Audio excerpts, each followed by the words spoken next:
Hi, welcome. Today we are going to start a new chapter, Ionic Equilibria. Let us start with the electrolytes. Now see, those substances which conduct electricity in an aqueous solution due to presence of ions are called as electrolytes. For example, acids, bases and salts. So the substances which can conduct electricity in an aqueous solutions due to presence of ions.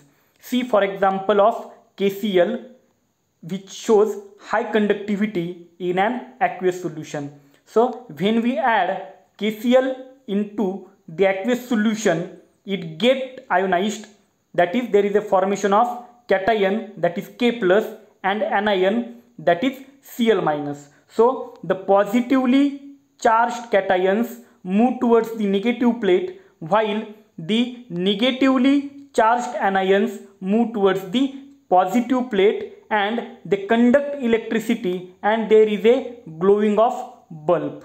So this example explains the definition of electrolytes. So what are electrolytes? The substances which conduct electricity in an aqueous solution due to presence of ions. It means that substances undergo ionization in an aqueous solution so that ions can conduct electricity.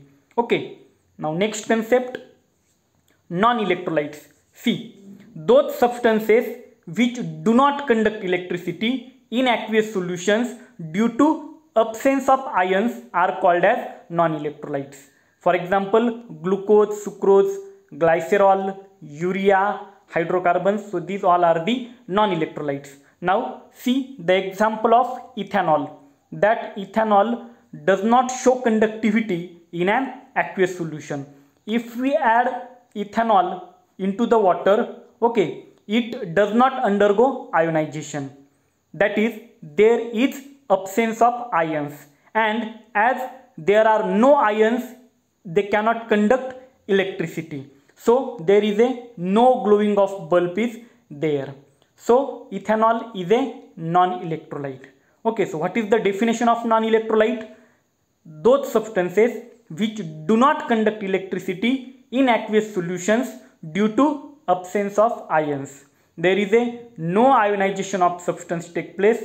So as there is no ionization, no ions are there, and there is a no conduction of electricity.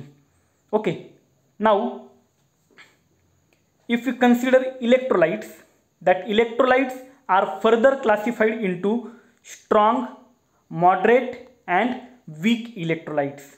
We will see one by one. First, strong electrolytes.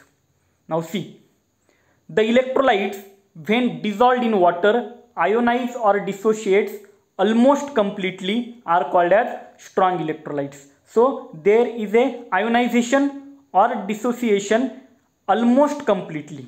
For example, most soluble salts, then strong acids like H2SO4, that is sulfuric acid, HNO3, that is nitric acid, HCl, that is hydrochloric acid. So you have to remember that all these are the strong acids. H2SO4, HNO3, HCl, they all are the strong acids, and they are also strong electrolytes. They undergo ionization or say dissociation almost completely. If we see the dissociation of HCl, that HCl in aqueous solution gives us H plus and Cl minus. H2SO4 gives us 2H plus and HSO4 2 minus. Okay. Then third is the strong bases like NaOH, sodium hydroxide, KOH, potassium hydroxide. These are the strong bases.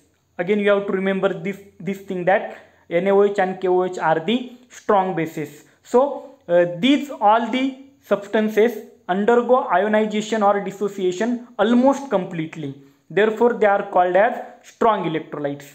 Now next one is the weak electrolyte. So that weak is opposite to the strong.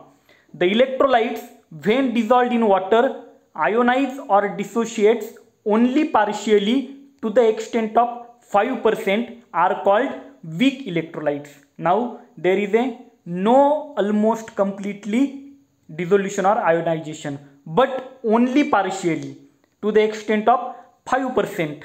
Okay, so as there is only 5% dissociation or ionization, so such a type of substances or electrolytes are called as weak electrolytes. For example, weak acids, so acetic acid, then H2CO3, CH3COH, H2CO3, these are the weak acids. It means that weak acids are the weak electrolytes. It means that they, when dissolved in water, undergo ionization or dissociation only partially, that is up to the extent of 5%. Similarly, weak bases, ammonia, ammonium hydroxides, they are also the weak electrolytes.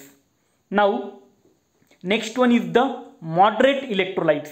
See, the electrolytes when dissolved in water ionize or dissociates to about 50%.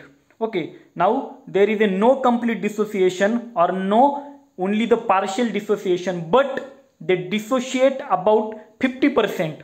So they are called as moderate electrolytes. They are not strong, they are not weak. As they show 50% dissociation or ionization, they are called moderate electrolytes.